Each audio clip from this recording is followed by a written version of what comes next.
Friends, hello and welcome. Is the Bangladesh story coming to an end? Or is that blood-soaked chapter now turning into a full-blown war? For the past 1 week, we have all been watching this closely. In Bangladesh, using the killing of Sharif Usman Hadi as an excuse, innocent Hindus are being brutally targeted. But viewers, the matter has not stopped there. The fire has now reached India's border. Suddenly, at the Tripura border, the Indian army has moved in with heavy battalions and battle tanks.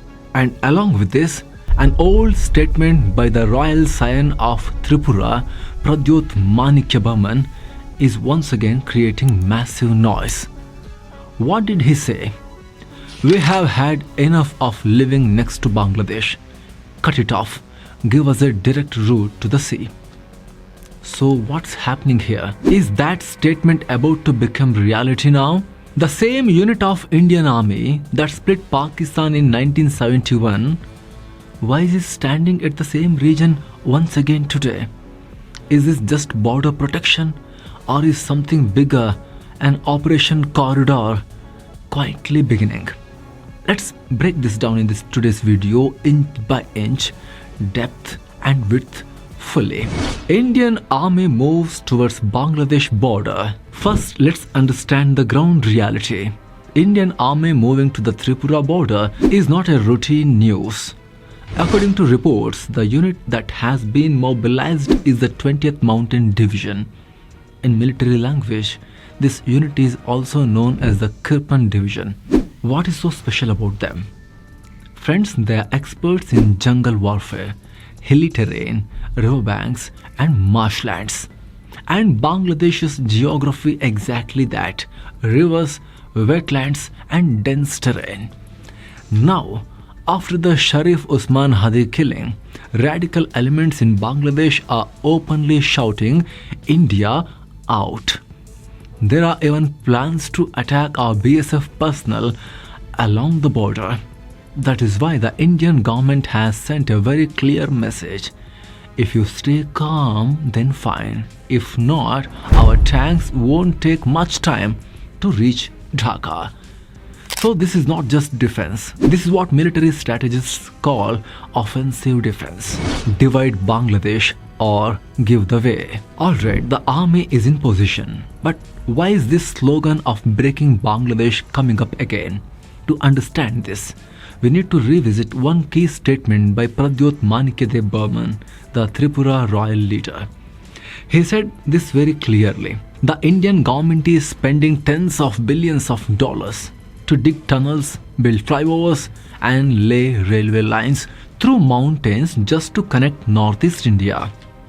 Instead of all this struggle, why not take back Chittagong, a land that once belonged to us, that gives a direct sea route to us?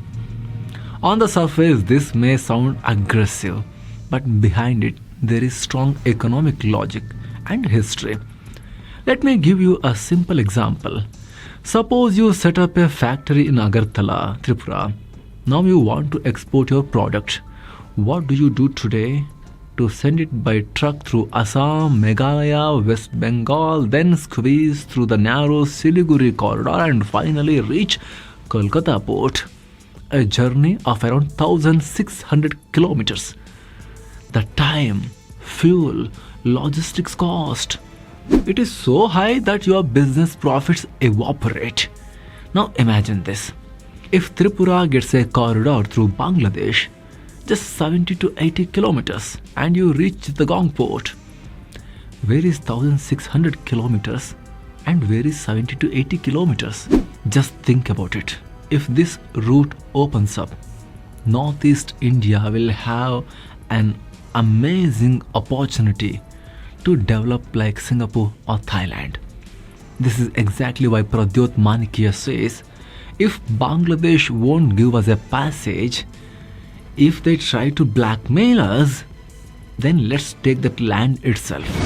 Bangladesh tightening the nose on India. Now let's talk about the biggest geopolitical game changer. India's biggest vulnerability, the chicken neck or the Siliguri corridor.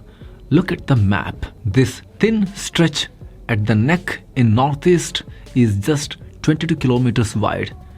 This is our lifeline.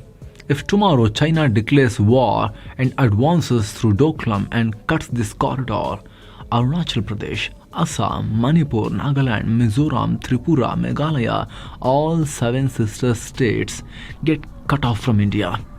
No food supply, no fuel, no ammunition, nothing. And Bangladesh's current leader, Muhammad Yunus, knows this very well. That is why in March 2025, during his visit to China, he made a dangerous statement. He said, if India's 7 sisters want access to the sea, they must come to us. We are the guardian of the ocean in this region, especially for India's 7 sister states. And not just that, he openly invited China to invest in Chittagong port. Now connect the dots.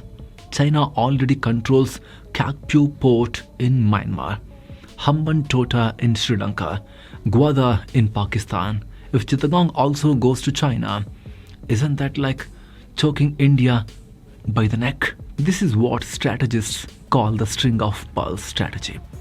That is why the army deployment in Tripura is not just about Bangladesh. It is about breaking China's master plan. Ratcliffe's bloody line. Tripura is not asking for the land out of greed. There is painful history behind it. The Chittagong Hill Tracts, CHT, were never Muslim majority areas. According to the 1947 census, 98.5% of the population there were non-Muslims. Buddhist Chakmas, Monks and Tripuri tribes lived there. They loved India. On August 15, 1947, they even hoisted the Indian tricolour in Rangamati. Their leader Snehakumar Chakma went to Delhi and met Sardar Vallabhbhai Patel. But then came a bizarre decision. The British Boundary Commission head, Sir Cyril Ratcliffe, so-called Sir, used a strange logic. He said, Chittagong port must go to Pakistan, then East Pakistan, because the port needs water. That water comes from the Karnaphuli river, and the river originates in these tribal hills. So, for the sake of the port, these hills will also go to Pakistan. For one river and one port, for this logic, the lives of hundreds of thousands of people were sacrificed. On August 17th, the Ratcliffe Award was announced, and on August 21st, Pakistani troops entered, pulled down the Indian flag and unleashed violence there. That strategic land we lost then is haunting us till today. Kaptai Dam excuse Hindu graves. After going to Pakistan, do you know what happened to these people? In 1960, Pakistan launched the Kaptai Dam project. Officially, it was for electricity. In reality, it was to drown the Chakma tribes. Because of that dam, 40% of fertile tribal land went underwater. Palaces drowned, temples drowned. Around 100,000 people, that is 1 lakh plus people, became homeless overnight. And after that, where did they run into? To Arunachal Pradesh, Tripura, India basically. The Bangladeshi government brought in settlers, especially Muslims, from the plains and settled them in these hills. Today, the original inhabitants are minorities in their own land. Daylight assaults and atrocities are continuing even today. Temples being destroyed. After the Sharif Usman Hadi killing, this violence has increased 100 times. This is why Tripura leaders are saying, they are our own blood. They are dying across the border. To protect them, we may need to take that land back to India. Revenge of 1971. The same army again. Bangladesh has forgotten one thing. Today they are threatening Tripura. But without Tripura, Bangladesh would not even exist. During the 1971 war, around 1.5 million refugees, that is 15 lakh plus refugees, fled into Tripura. Back then, Tripura's own population was also around 1.5 million, around 15 lakh people. One refugee for every resident. Still, Tripura opened its homes, schools and kitchens. The Mukti Bahini guerrillas were trained in Agartala. The same 20th Mountain Division you see today had chased Pakistani forces through Sylhet, Akhaura and Bhairab Bazar in 1971. India gave Bangladesh freedom. And what did India get in return? Radicals, illegal migrants, Chinese agents. A stab in the back moment. That is why the question is being asked loudly today. Can't we take back what we once gave them? Talks over. Is an operation coming? Now let's remove and face reality. Is dividing Bangladesh or getting a Chittagong corridor easy? No. International law makes this extremely risky. But do examples exist? Yes, definitely exist. Russia took Crimea for Black Sea access. Israel holds Golan Heights for security, and Turkey did what it did in Cyprus. So, when one country threatens another's existence or national security of another country, like Mr. Yunus did in China when he spoke about Siliguri corridor and India's northeastern states, and when minorities there face genocide, borders also can change. If India, through diplomacy or force, secures a transit corridor, the Northeast India gets permanent sea access. It's an economic boon. Next, dependence on chicken's neck or Siliguri corridor ends. China gets checkmated. And Chakma and Hindu communities get a safe zone. What happens next? For now, the border situation is like burning embers under ash. On one side, radicals in Bangladesh are waiting for revenge. On the other, Indian army tanks are ready with one message: you touch our people and we will burn everything. Meetings in Delhi and Agartala are clearly pointing towards a big decision ahead. The question is no longer if something will happen, the question is when. We don't know if India launches an operation to occupy the territory. Maybe it is too much for India's stature in international arena.